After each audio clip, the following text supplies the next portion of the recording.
Good evening. Welcome to Meetings with Our Community. We're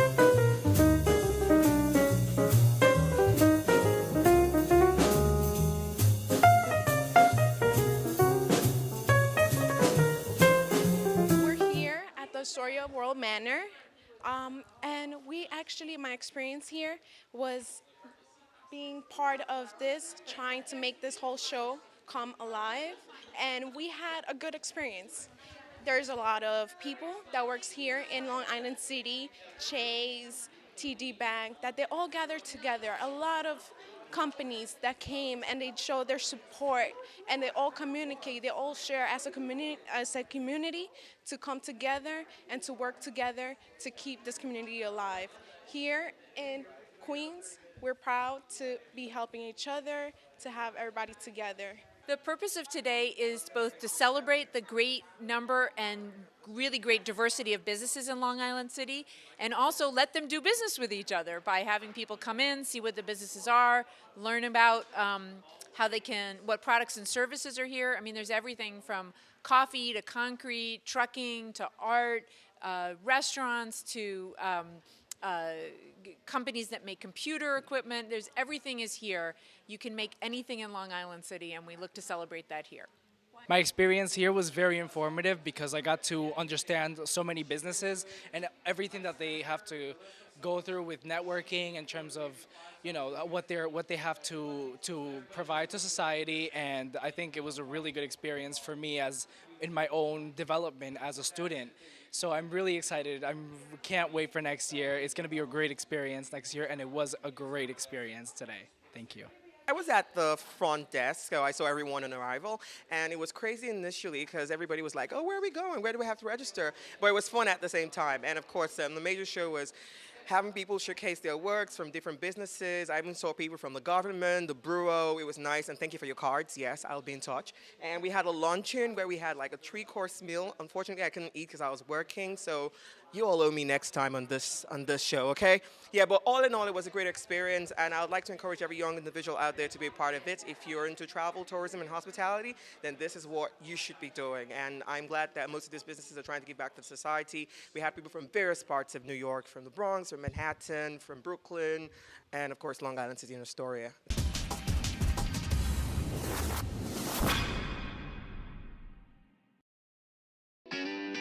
I'm Michael Strahan, and I love New York. There's no place like it in the world. My favorite thing is the excitement of the outdoors, like rock climbing in the Catskills, rafting in the Adirondacks, surfing on Long Island, or getting your heart racing at Watkins Glen International. Come discover your favorite part of New York. Plan your summer vacation at iloveny.com. There's something for everyone.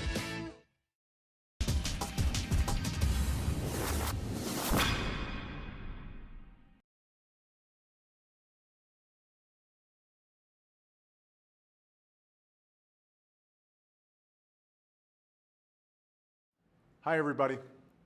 This weekend, I depart for Asia to advance American leadership and promote American jobs in a dynamic region that will be critical to our security and prosperity in the century ahead. The democracies, progress, and growth we see across the Asia-Pacific would have been impossible without America's enduring commitment to that region, especially the service of generations of Americans in uniform. As we approach Veterans Day, we honor them and all those who serve to keep us free and strong. We salute that greatest generation who freed a continent from fascism and fought across Pacific Islands to preserve our way of life. We pay tribute to Americans who defended the people of South Korea, soldiered through the brutal battles of Vietnam, stood up to a tyrant in Desert Storm, and stopped ethnic cleansing in the Balkans. And we celebrate our newest heroes from the 9/11 generation, our veterans from Iraq and Afghanistan. For more than 13 years, we've been at war in Afghanistan. Next month, our combat mission will be over, and America's longest war will come to a responsible end. But the end of a war is just the beginning of our obligations to those who serve in our name. These men and women will be proud veterans for decades to come, and our service to them has only just begun. So as we welcome our newest veterans home, let's honor them by giving them the thanks and respect they deserve. And let's make sure we're there for their families and children too, because they've also made great sacrifices for America.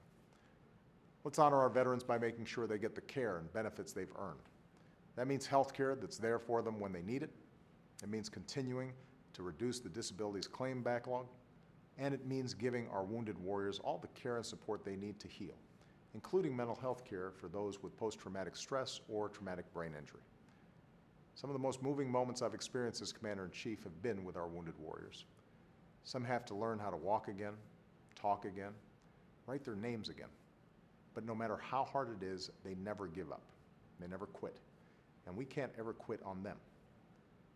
Let's honor our veterans by making sure they get their shot at the American dream that they risked their lives to defend, by helping them find jobs worthy of their skills and talents, and making sure the post-9/11 GI Bill stays strong so more veterans can earn a college education. When our veterans have the opportunity to succeed, our whole nation is stronger. And let's work together to end the tragedy of homelessness among veterans once and for all. Because anyone who has defended America deserves to live in dignity in America.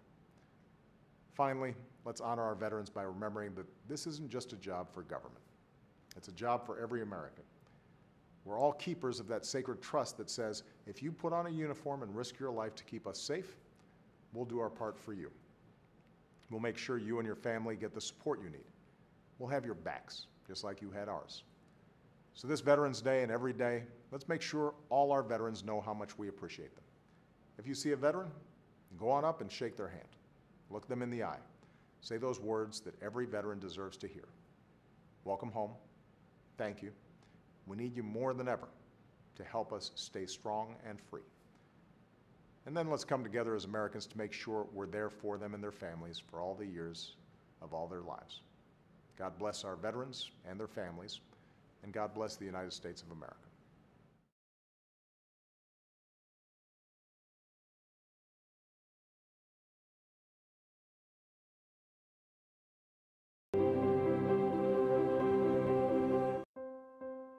This is the time of year when we pause to pay tribute to Americans' veterans, the ones who gave all a person can give so that we may live free. As we consider their sacrifices, let us vow to live up to the promises that we've made to them and their families.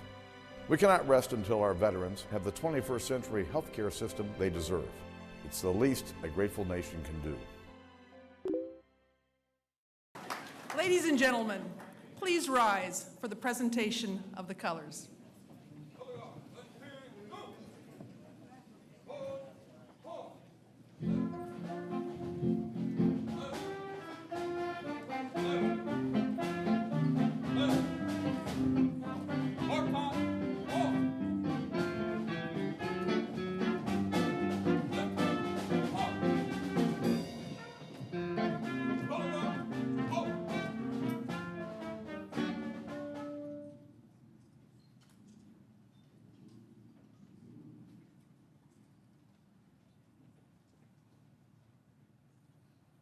Oh, say, can you see by the dawn's early light what so proudly we hailed at the twilight's last gleaming, whose broad stripes and bright stars through the perilous fight o'er the ramparts we watched were so gallantly streaming, and the rocket's red glare, the bombs bursting in air,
Good morning, everyone, and welcome. Please be seated. Today, well, if there were seats, where you have them. Sit if you have them. That's like smoke if you have them, right? Sit if you have them. Today we gather, as people have done for so many years, on the 11th day of the 11th month. We are part of an unbroken chain of respect and memory, and we continue that year in and year out. We reflect on the courage of this nation's men and women who answered the call of duty, no matter how difficult the challenge ahead. We thank them for their service. We can never thank them enough. It's important we do it every opportunity we have. And if there's one group who deserves our special thanks and our constant thanks, some of them are here today. I want you to applaud them all as our Gold Star families. Let's thank them.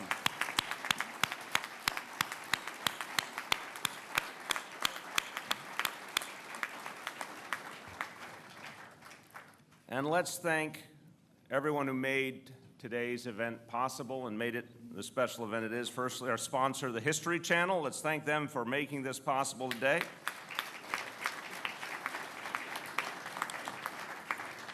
And the NYC Joint Service Color Guard, the Team Liberty Band, and someone who I thought did a fantastic rendition of the national anthem, Sergeant Louis Lacalzi. Let's thank them all.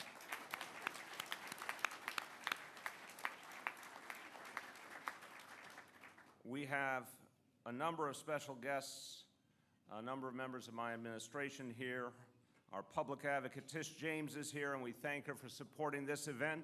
And my former boss is here. I always love to see a Marine who keeps serving in every way. Our former mayor, David Dinkins. Let's thank him for all he's done.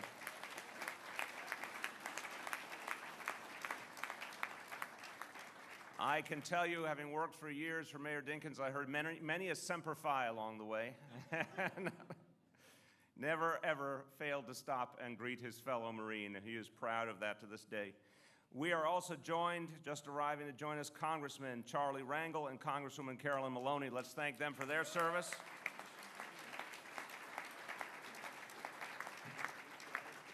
And I am told that Jacob deGrom is here from the New York Mets. Is that a true statement?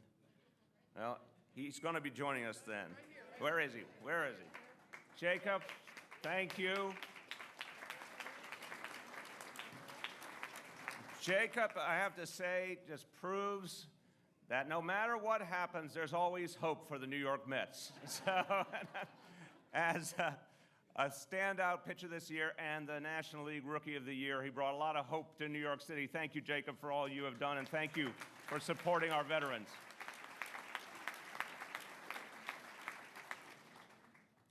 This day has meant a lot always for my family because we have something that makes us very proud as a family. My wife and I both had parents from the World War II generation, and literally all four of our parents served in the war effort, each in their own way.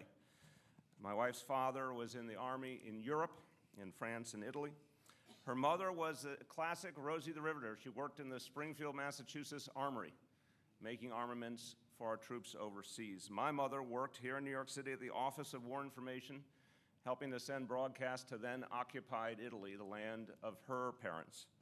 My father served in the Pacific Theater in the Army in a number of battles, including the Battle of Okinawa, where he was grievously wounded, but thank God survived and came back.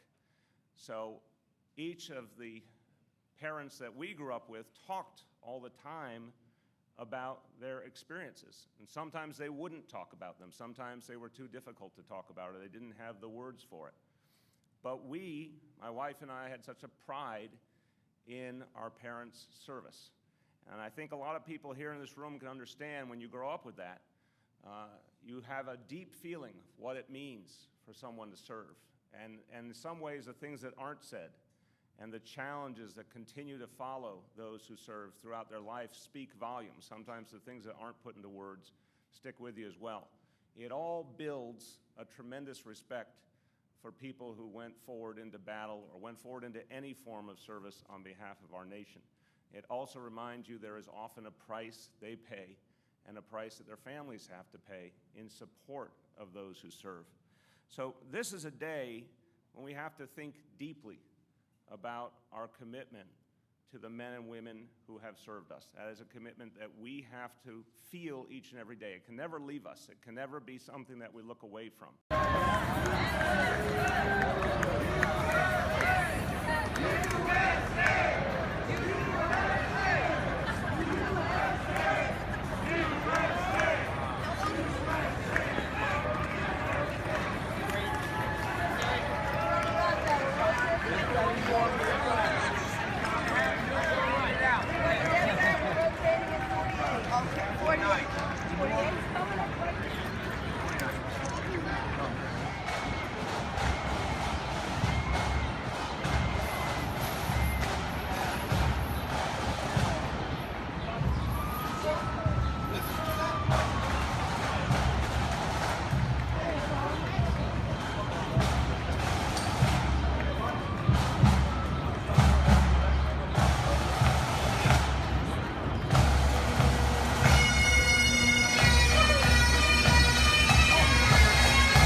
Many New Yorkers don't have access to a vehicle, so schlepping an old TV or computer to be recycled isn't easy.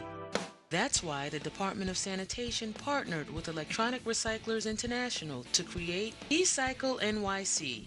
This free and convenient electronics recycling program is for residential buildings over 10 units. Learn more at nyc.gov/ecycle.